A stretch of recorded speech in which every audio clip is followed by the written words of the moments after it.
It started with my mother and sister organizing a birthday for my grandfather, who would have been 90 that day.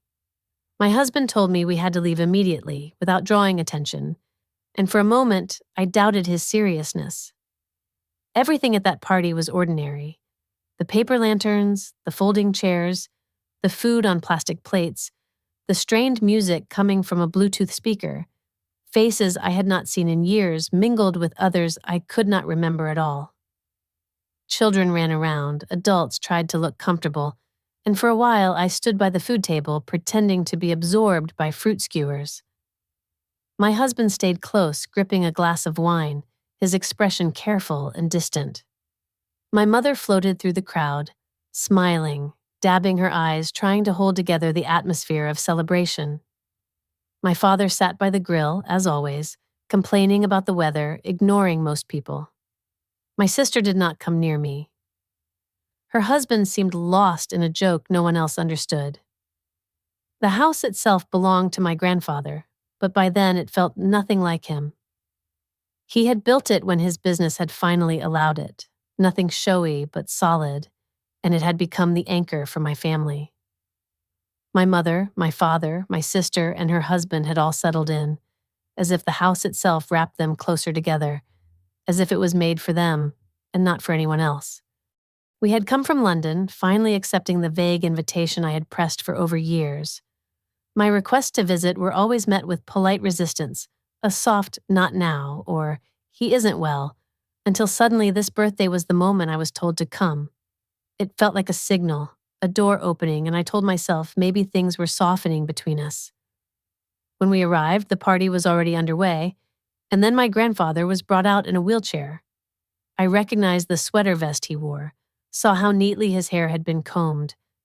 Everyone clapped as if his arrival was a kind of homecoming for them. I stayed motionless, watching him. His face looked peaceful, almost detached, his gaze somewhere distant, as if hearing something only he could understand. He did not notice me. I tried to convince myself this was simply the way old age sometimes crept in, making people unreachable. My mother whispered that he no longer spoke much, that it was difficult for him, and I accepted this as another gentle push away from anything resembling connection. The toasts began, full of trembling gratitude and well-practiced emotion. My mother led the tribute, her voice carefully breaking at the right places, making the day about the family, about everything he had provided. Around me, people nodded, wiped away tears. I watched them, feeling apart from it all, as if I was an outsider standing at the window. My husband did not join in the applause. I noticed his focus had shifted completely, his eyes fixed on my grandfather. He nudged me and quietly insisted we leave at once to act normal and go pack our things. I resisted, not understanding the urgency, but his calmness made me cold inside. I followed him inside, the atmosphere shifting from celebration to a kind of numb confusion. In our room, my hands shook as I tried to pack quickly, my mind fighting between embarrassment and a new, rising anxiety. We left through the front door, unnoticed, and reached the car. My husband locked the doors and told me, with a certainty I could not ignore, that the man in the wheelchair was not my grandfather. I had spent years thinking I was overly sensitive, imagining slights or differences that didn't really exist. But his conviction, so calm and so absolute, left me unsettled. All I could think of was the small but undeniable differences that had grown between me and the rest of the family, the way they all seemed to fit together so tightly, while I hovered somewhere outside the circle. From the day my sister turned 18, it was clear there were two sets of rules in my family. When I left home at 18, there was no fanfare. I got a suitcase and a short farewell, nothing more. But for my sister, it was tears, pleading, an entire household crumbling at the thought of her absence. I didn't want to be bitter, and for a long time I told myself that I had simply moved on, that none of it mattered. But when you are quietly pushed out while others are begged to stay, it leaves a mark. I needed to leave for college, not out of ambition, but necessity, and nobody offered help or money or even interest in what I was doing. My grandfather was the only one who supported me, discreetly sending money with short notes. He never expected anything back, just wanted to help.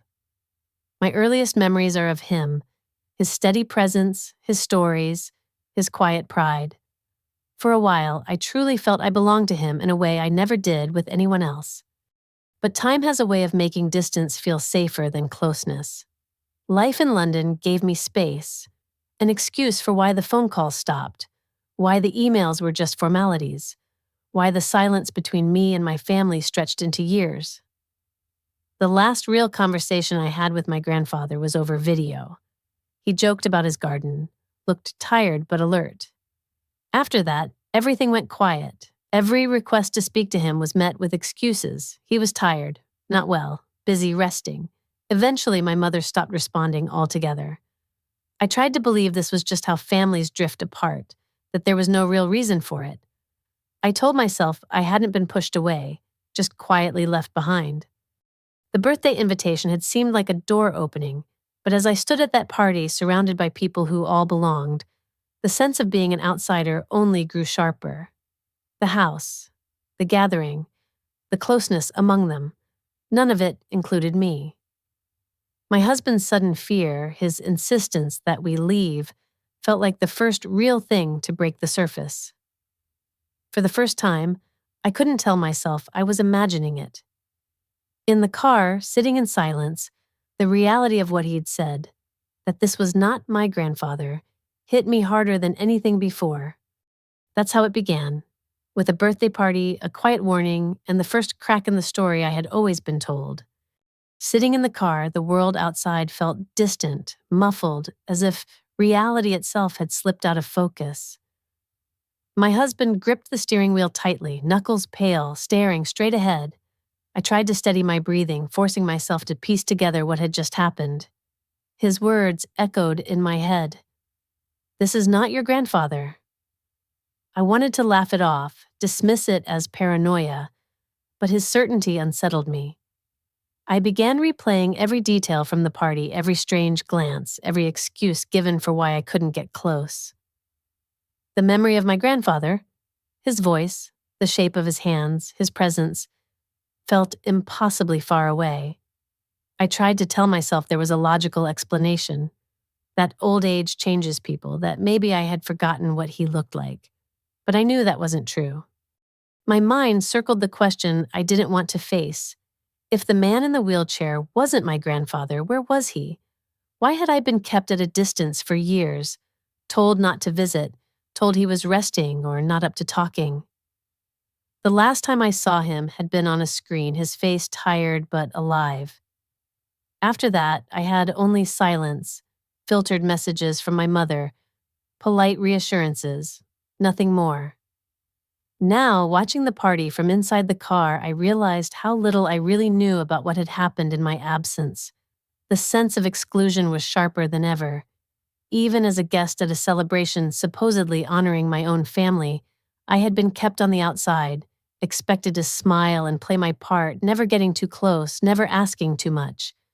My thoughts returned to the way things had always been, the family patterns, the hidden hierarchies, the ways in which belonging was given and withheld. My sister had always been the center, the one protected, mourned over when she left, welcomed back without question. I had learned to accept my place at the edge, to find meaning in independence, to stop expecting affection or attention. It was my grandfather, not my parents, who reached out to me, who noticed my absence, who quietly made sure I was all right. I wondered now how much of that my family had resented, whether it had been seen as a betrayal or a threat. I tried to recall any recent details that might make sense of it all. I remembered the birthday cards I'd sent, the emails asking about Grandpa, the vague replies that came back. It had all felt normal at the time, the slow drifting apart that comes with distance and adulthood. But in the silence that followed, a different pattern became clear. Every attempt at contact had been deflected, delayed, explained away.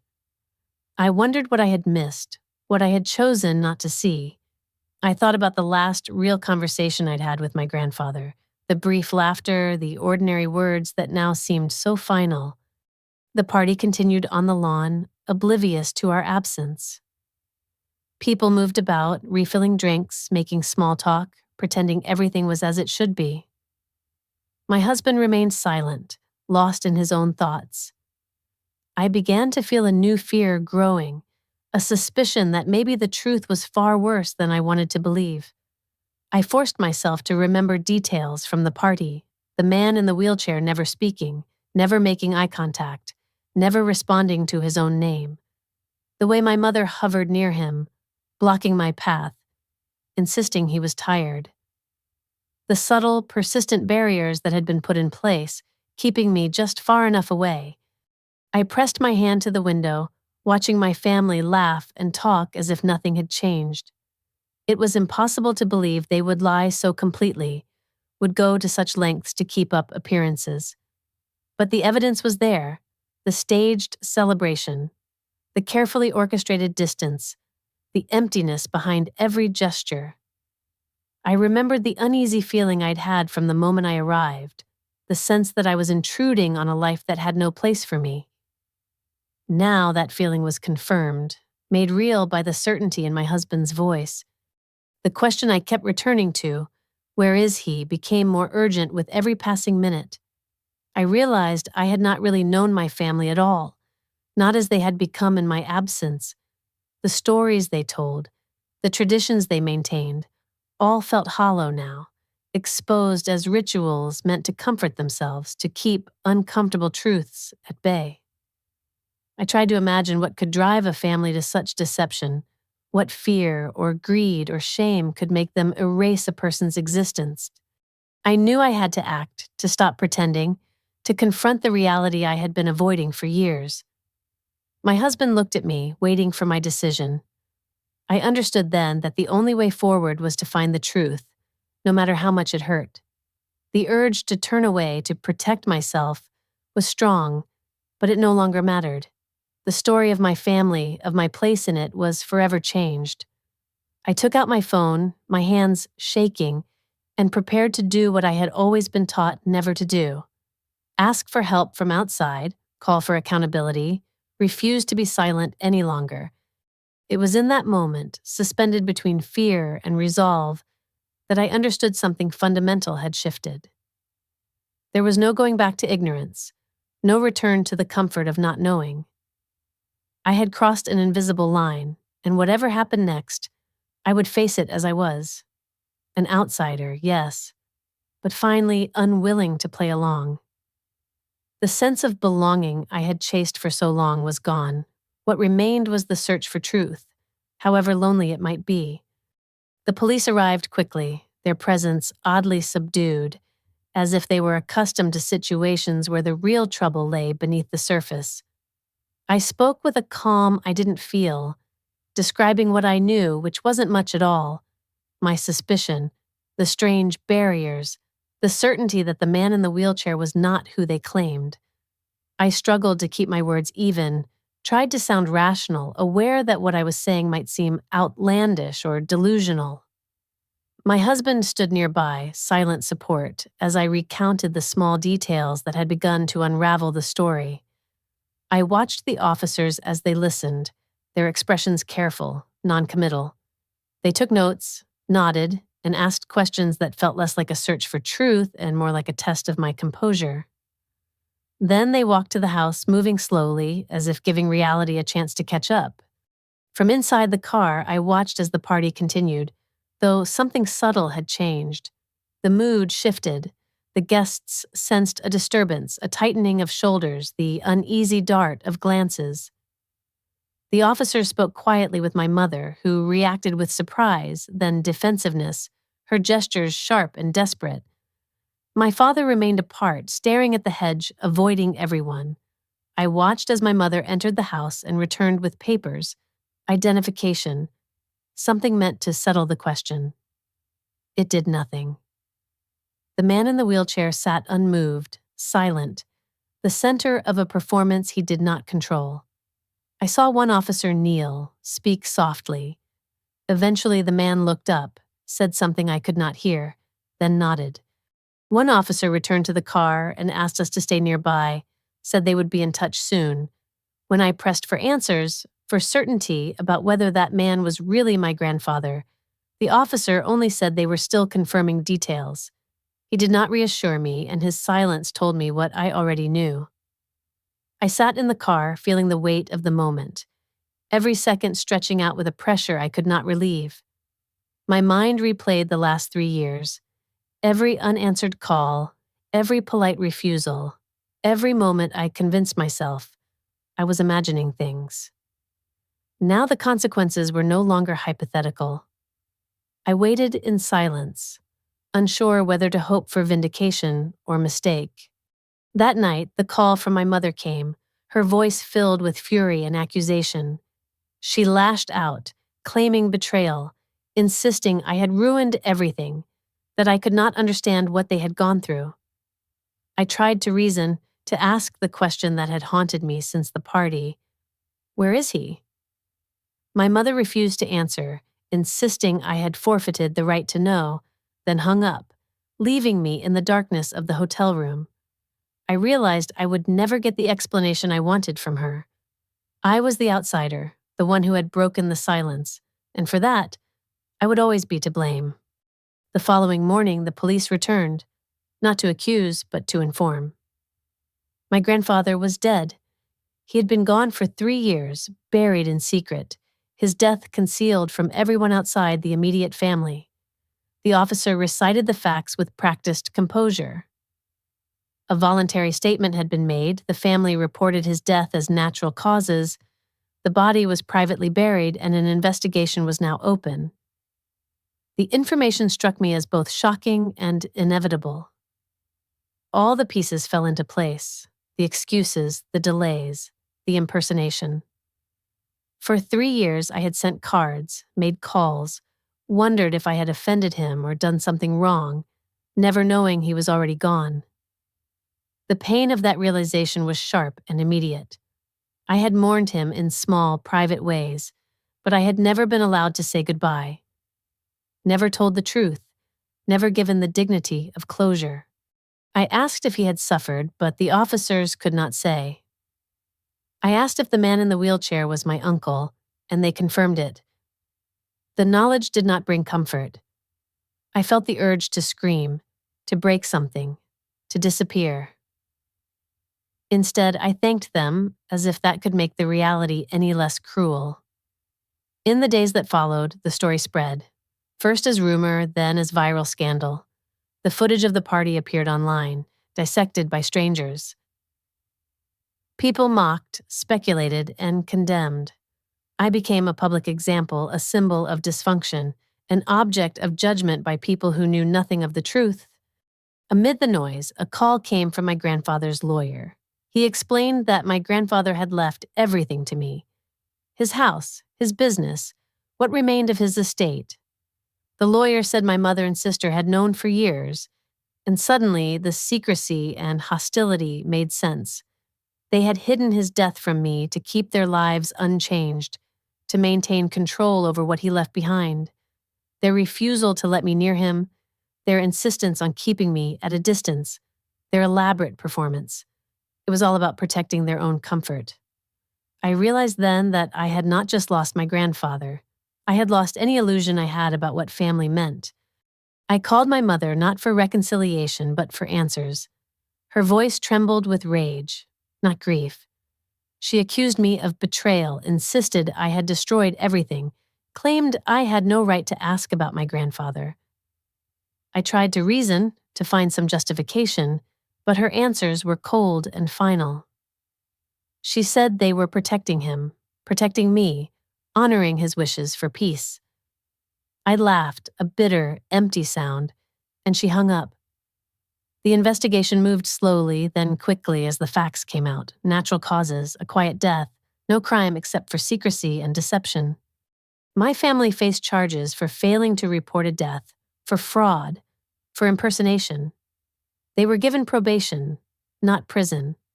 My uncle, who had played the part, cooperated and received the same. I inherited the house, the assets, everything that remained of my grandfather's life. My family was forced out, silent, no apology, no explanation. My mother left a note accusing me of taking what I had not earned. I burned it without reading it twice. On my first night alone in the house, I sat in my grandfather's chair, surrounded by the quiet weight of everything that had happened. I did not feel triumphant or justified. I felt empty, abandoned, dismissed. For the first time, I no longer felt like an outsider. I felt simply alone. I have not spoken to my family since, not even my sister. Sometimes I wonder if I went too far or not far enough. This is what remains: a story of silence, betrayal, and the truth that comes too late. The days after the truth came out blurred into each other, a continuous loop of police statements, legal documents, and public spectacle. I found myself at the center of a narrative that had never really been mine, watched by strangers who saw only headlines and speculation. I moved through it in a daze, following instructions, answering questions, filling out paperwork. The investigation went forward with the steady logic of bureaucracy. The coroner confirmed what the family had already claimed, that my grandfather had died of natural causes, quietly, in his sleep. There was no violence, no trauma, only an old man's ending. I thought I would feel relief knowing that, but the sense of loss only deepened.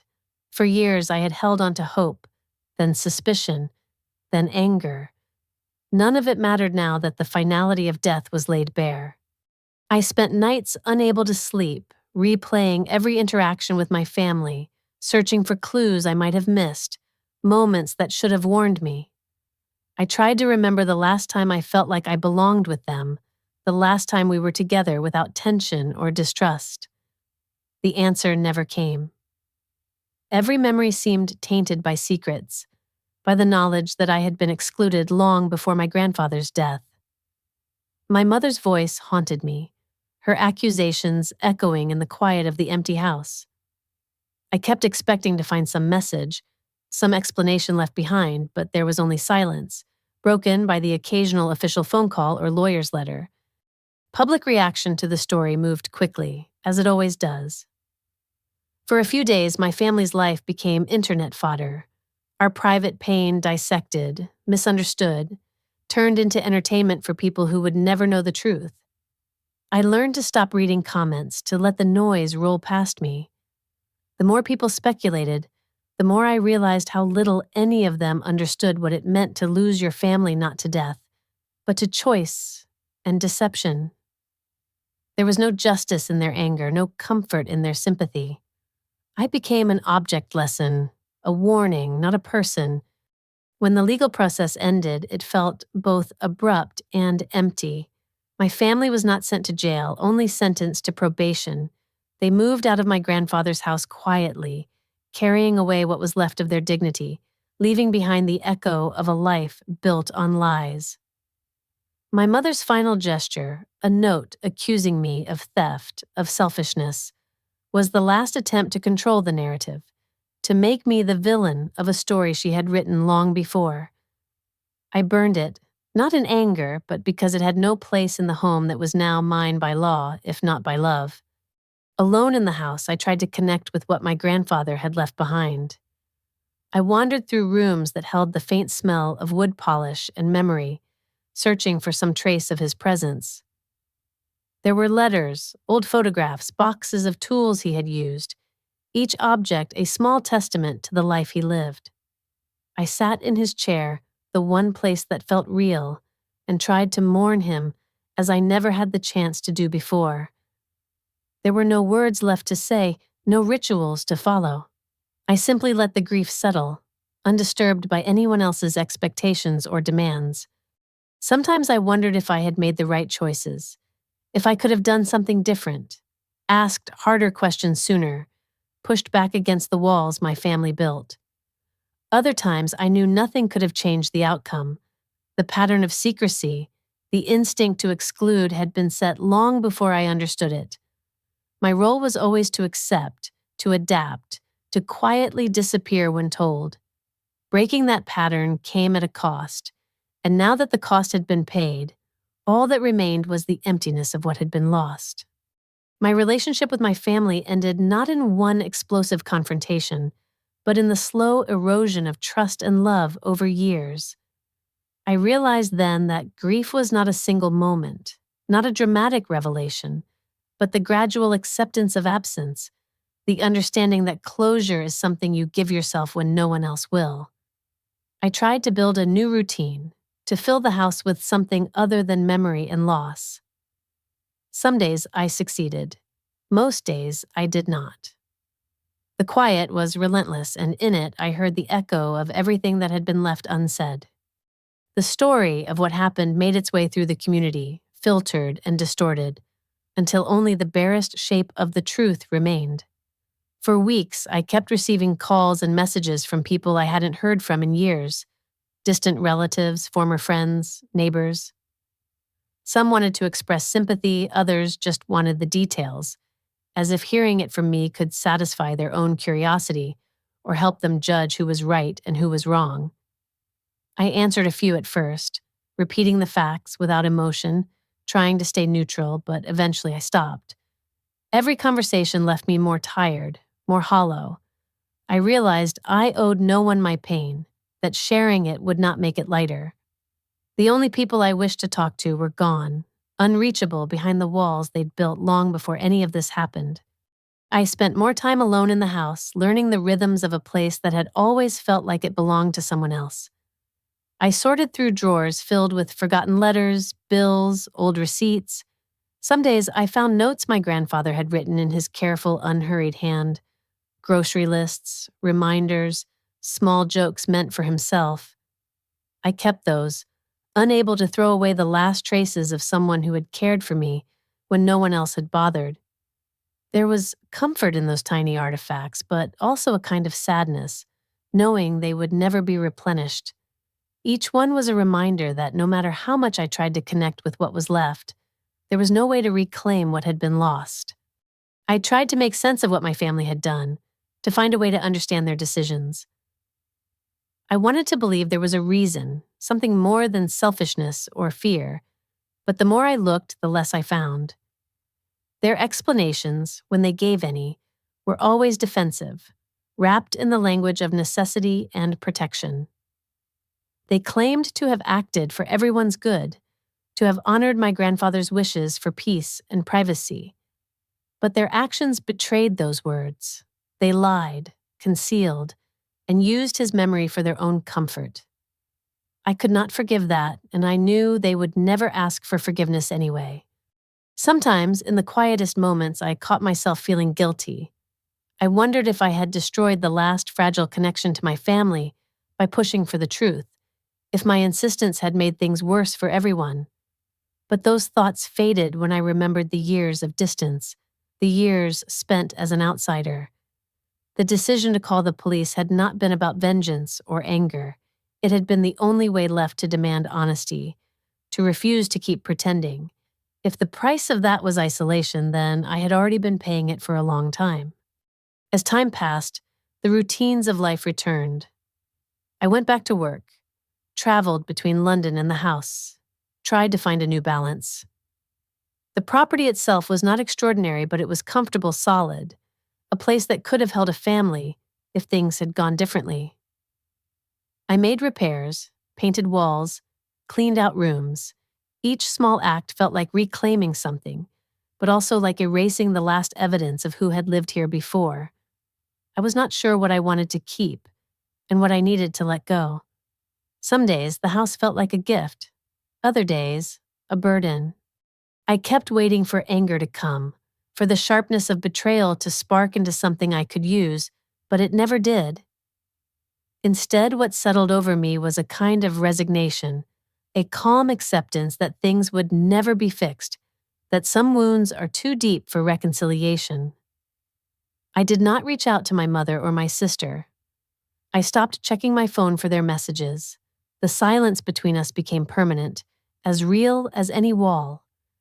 I learned to live inside it, to find comfort in the knowledge that at least now I knew the truth, even if it had come too late to matter. At night, I sometimes sat in my grandfather's chair, staring at the shadows on the walls, letting the memories come and go. I thought about the person I had been, the child who believed in family, the adult who left but always hoped to return.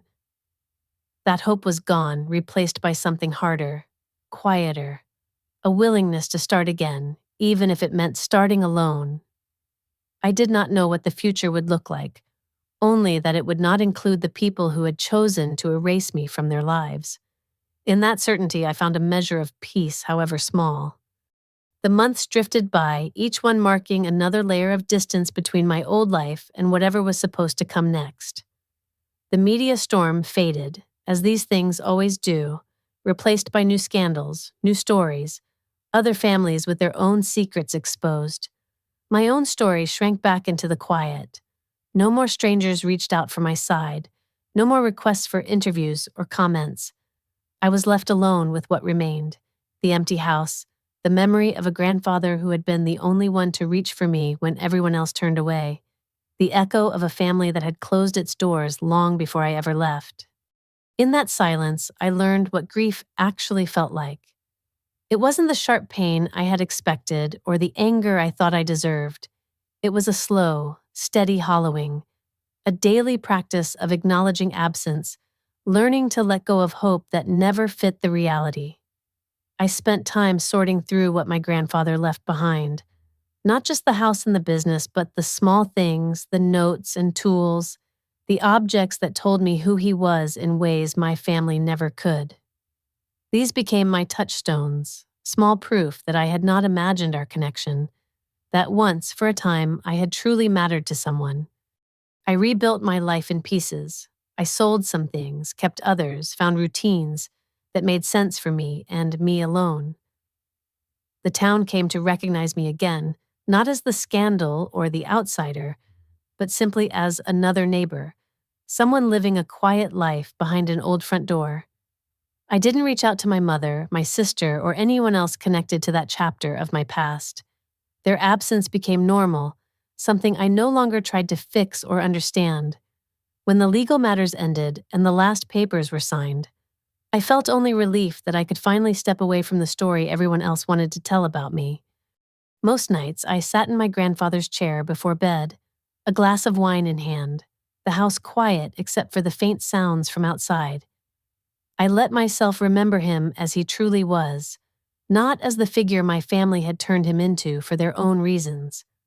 I grieved him in my own way, not with ceremony or display, but with small, private acknowledgments. I thought about the years I spent hoping to belong, about all the birthdays, the holidays, the milestones that passed without invitation or call. Those wounds healed slowly, but they healed all the same. I do not know if my mother or sister will ever try to reach me again. Sometimes I imagine what I would say if they did, but the words always fade before I finish. The anger I once felt is gone. What's left is something quieter, a certainty that I did what I had to do, even if the cost was losing everything I thought I needed. I understand now that families are not held together by secrets or obligation, but by the choice to be honest, to care, to let each other in. When those choices are gone, what's left isn't family at all, only memory and the slow, necessary work of letting go. This is the end of the story as far as I can tell it. I have nothing left to explain or defend, no need to justify my pain to anyone else. What happened is over. What matters now is what comes after.